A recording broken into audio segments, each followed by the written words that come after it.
India Pakistan seize fire, जी हाँ, रुक गया है भारत और पाकिस्तान के बीच का युद्ध। और ये बहुत बड़ा खुशखबरी है हम आम नागरिक, आम पब्लिक के लिए, क्योंकि युद्ध कोई भी नहीं चाहता, पर हर बार ऐसा हो जाता है हमारे यहाँ इंडिया में टेरर अटैक की बर्दाश्त करते करते कभी तो ये रिज़ल्ट आना ही था, और ये फाइनली हुआ, और ये बहुत अच्छा हुआ, ये बहुत ज़रूरी था। क्योंकि जिस तरह से हमारे अपने ही कंट्री में टेररिस्ट घुसकर और टेरर अटैक कर रहे थे, और ये हमारे लिए अच्छा नहीं था। पर फाइनली ये विराम लग चुका है। वैसे भी हमारा जो लड़ाई था वो टेररिस्ट के ख़िलाफ़ था, तो हम लोग तो घर में घुसकर मारे टेररिस्ट को, और उसके बाद हमारा बदला वैसे हो गया है पूरा। तो अब युद्ध रुक गया, तो खुशी की बात है। तो मैं यहाँ पे बात करने वाली हूँ स्पेशली 2 वुमेन्स के बारे में, जिनसे मैं इतनी ज़्यादा इंस्पायर्ड हूँ कि मैं बहुत खुश हूँ। और मैं इनके बारे में कहना चाहूँगी, they are the real face of feminism. जी हाँ, मैं बात कर रही हूँ ऑपरेशन सिंदूर को लीड कर रही 2 नारी शक्ति के बारे में, कर्नल सोफिया कुरैशी और विंग कमांडर व्योमिका सिंह। जिस तरह से पहलगाम में आदमी को मार दिया जा रहा था और औरत को छोड़ दिया जा रहा था, और यहाँ पे ऑपरेशन सिंदूर को औरत ही लीड कर रही थी, तो ये बहुत बड़ा एग्जाम्पल है उन लोगों के लिए भी कि लेडीज़ नहीं जा सकती डिफेंस में। ये बहुत सीख है, हमें सीखना चाहिए, हमारी सोसाइटी को भी देखना चाहिए और अपनी बच्चियों को डिफेंस में डालना चाहिए।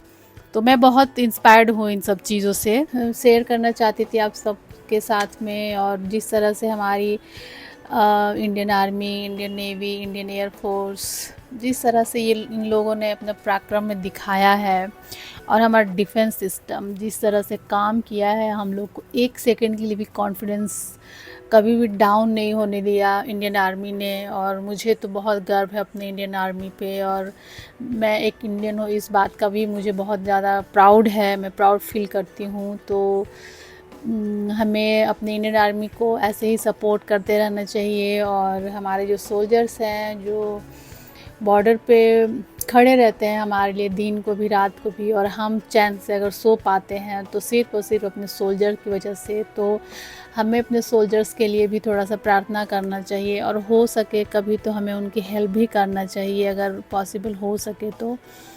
और हम लोग वॉर नहीं सेलिब्रेट कर रहे हैं, हम लोग सेलिब्रेट कर रहे हैं जस्टिस। क्योंकि जिस तरह से पहलगाम में हुआ था, उसके बाद तो कुछ तो करना ही था, क्योंकि कितना कोई भी बर्दाश्त करेगा। और हमारे साथ, हम इंडियंस के साथ तो ये बार बार हो रहा था अटैक, और कभी ना कभी तो इसका जवाब देना ही था, और हम लोग हमेशा ही बर्दाश्त कर रहे थे।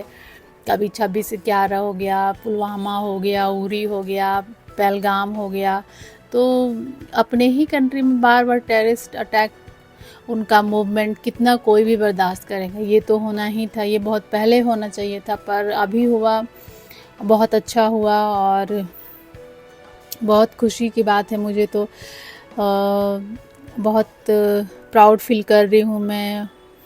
और मैं यही कहना चाहूँगी, शक्ति में ही शांति है और शक्ति में ही प्रगति है।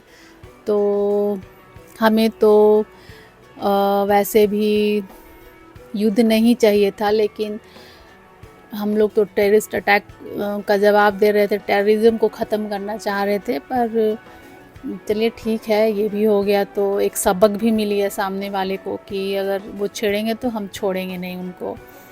और मैं यही बोलना चाहूँगी। और मैं वॉर पे एक वीडियो बनाना चाह रही थी फ्रेंड्स, पर मैं सोच रही थी कि ये काफ़ी सीरियस टॉपिक है और मैं अपना पॉइंट ऑफ व्यू क्या रखूं। पर फाइनली आज मैंने न्यूज़ देखा कि हाँ, वॉर रुक गया है, तो मुझे बहुत अच्छा लगा ये सुनकर। तो मैंने सोचा कि थोड़ा सा मैं अपना पॉइंट ऑफ व्यू शेयर करती हूँ।